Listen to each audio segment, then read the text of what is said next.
But so happy to be back, and I'd like to start this new year and this episode with one of my mindful cards by Thich Nhat Hanh. The one I picked today, which would be lovely to share with you, is that nothing exists by itself. We have no need of a separate self or a separate existence. In fact, nothing can exist by itself. We must interbe with all things. Look at a flower. It cannot exist by itself. It can only interbe with the whole cosmos. And that is true for you, too.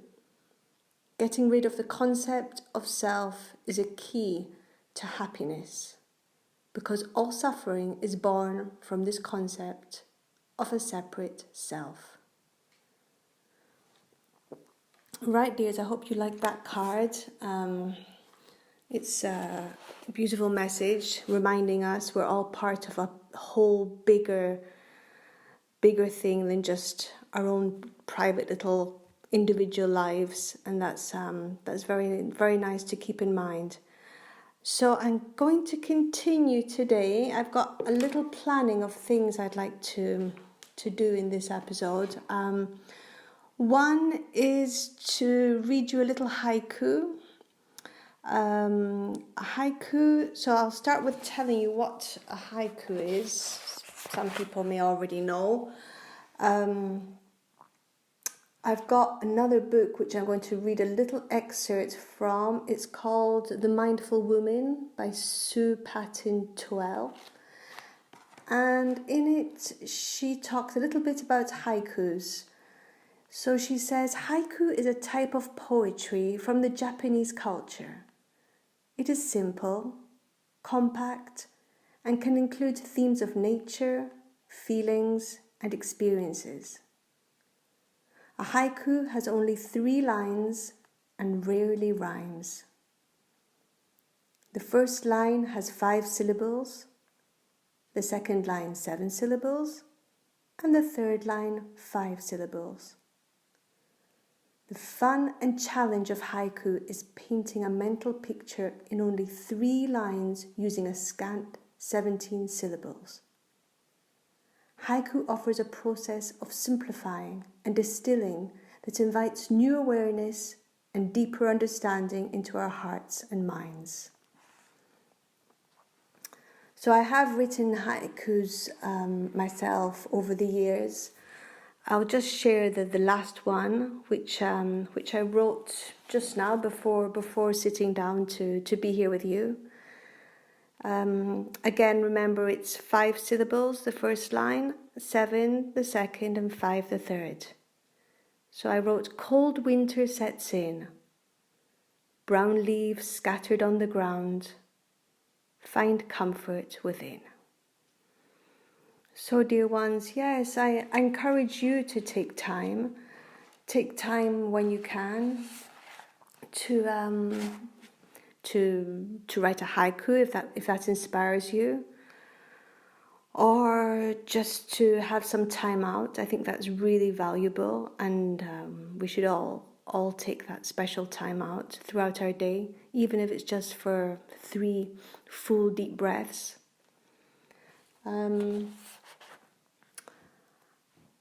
What else did I want to say to you? I think, I really would like to expand a little bit on that concept of space. Again, in the book that I was just reading to you about haikus, there was a little passage here about space, which really did.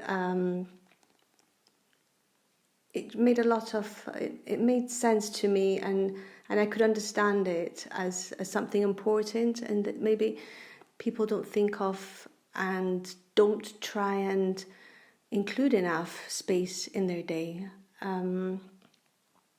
So I'm going to read you this passage because for me it's an important passage, and it may make you yourselves realize that, yeah, it's time to sometimes take that little moment for yourself and not just always be on the go, do, but sometimes it's just lovely to be, right? So here we go. Space enhances that which it surrounds. Artists, musicians, parents, decorators, public speakers, animal trainers, florists and actors are among the many people who know the value of accentuating their art with silence and space. Any of you who have framed or even admired a photograph or written an invitation in calligraphy know about calling attention to the focal point by surrounding it with space. Art galleries leave space between paintings to allow viewers to concentrate on one piece at a time. And musicians, including church choir director Camelia Makar, say it is the interplay between sound and silence that helps make music meaningful. Similarly, body and soul are soothed when activity is framed by pauses. Stillness and non-doing interludes allow our nervous systems to relax and come into natural balance and harmony. If our activities are lined up, belly to belly, one on top of the other, we must race through them like an athlete running the hurdles in a track and field competition.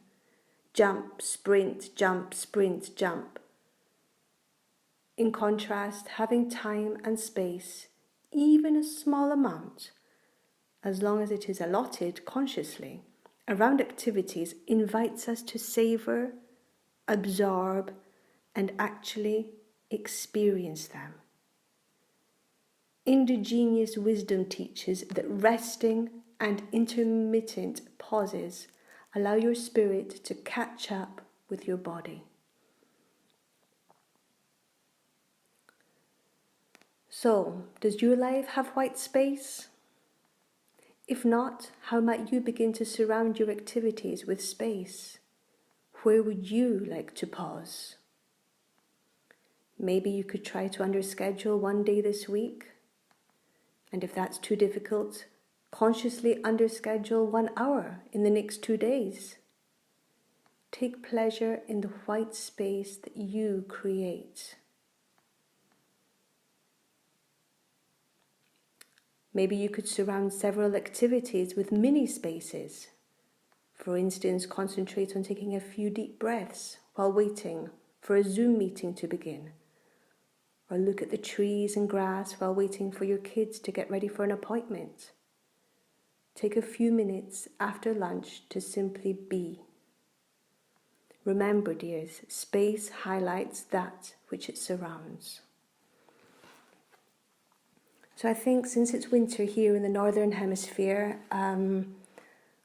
those pieces I've read to you just feel right to me for this time of year. Being winter, it's a time where naturally the natural world hibernates, and we don't for sure, but we do slow down and we go into, I would say, a type of hibernation. Really, our body needs to eat warm foods and to eat more, and we also need more sleep. And I think space throughout our day, even if we are busy and have a lot to do on the to-do list, is important.